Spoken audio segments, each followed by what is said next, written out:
Nigerian women, African women do not have the luxury of sitting at home and being provided for. That may be our European counterparts, but even then, working inside the family, raising children and doing housework should also be paid for.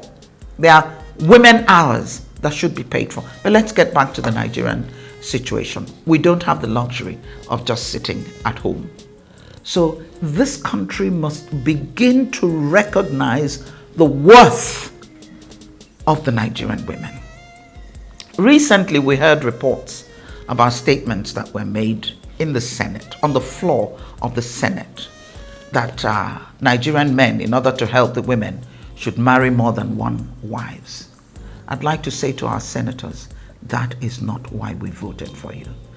That such flib and careless talk is not why we sent you there. Please, can we take the work of legislature seriously? It's not about putting down women. It's not about owning women. It's not about sleeping with mistresses or marrying more than one. No, that's not what it's about. It's about preserving the family, preserving the society. It's about development. It's about the protection of everyone. You read the papers every day and you hear reports of children being raped, of women being killed. In fact, rape is now a weapon of mass destruction, because even within the family, the father is raping the girls. So what future is there? You hear about abductions of girls who are taken from their homes, far away, and turned into something they had no say in. That's what we should be talking about in Nigeria. That's what we should be talking about, protecting our young women, not about men marrying more wives. You make it so flip and you bring everything down by the words that you use, and women are not happy about that. And the reason why that can happen is that politically we're disadvantaged. How many women are in the Senate? How many women are in the House? This morning, while I was preparing for this blog, I read that the second reading of a law which was being sponsored by Senator Olujimi from Ekiti State, making for the equality of women in Nigeria, has been brought down. That makes me really, really sad. And we have to start all over again. But we cannot give up.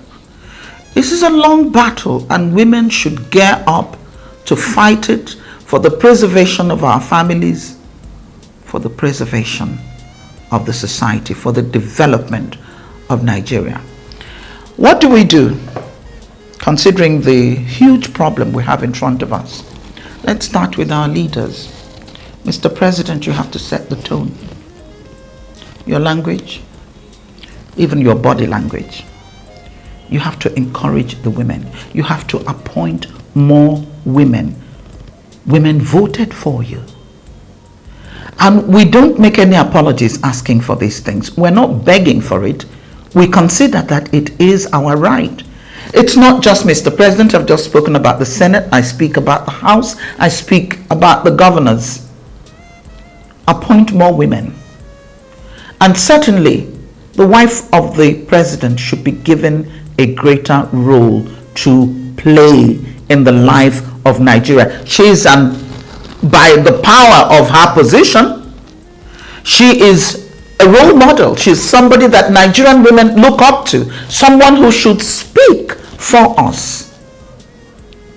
Whether we like to call it First Lady or whatever, whether we disagree with that, the point is women are saying we need our role model to take more action, to do more things in the area of women's health, which the current wife of the president is doing. Kudos, ma'am. But we need more. You speak up for the girl child, for the girls that are being abducted all over the country. We need her voice in this matter. Then, women, we need to help ourselves. We need to unite. When a senator gets up and makes the kind of statement that was made denigrating all that we're trying to achieve, and that the greatest joy and the greatest fulfillment of a woman is to be married. We stand up and we say no. That's not what we want to talk about. We want to talk about the equality of men and women. We want to talk about the security of the woman in this society. We want to talk about the development of our country, Nigeria. We change the topic. We don't just keep quiet.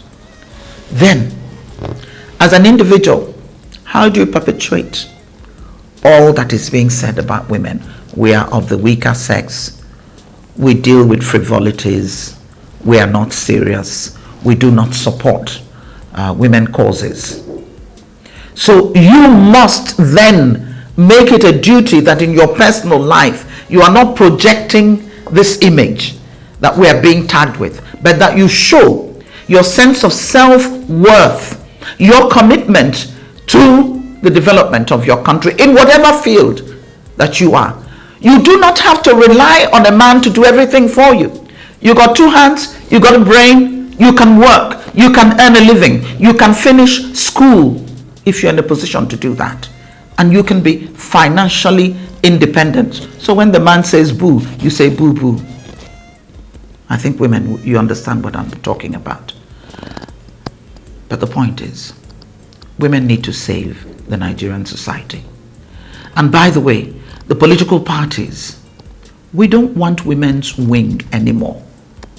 We want to be in the thick of it. Let there be women who are chairmen of political parties, because the change has to start there. That's where the proverbial level playing field ought to be provided, so that we can get into every position and ensure that when a woman runs for office, she's not discriminated against. She is not made, well, sexual harassment, because it does exist. That's a topic for another day. But here we are. Women, take the bull by the horn. There is a lot that you can do as an individual. Thank you.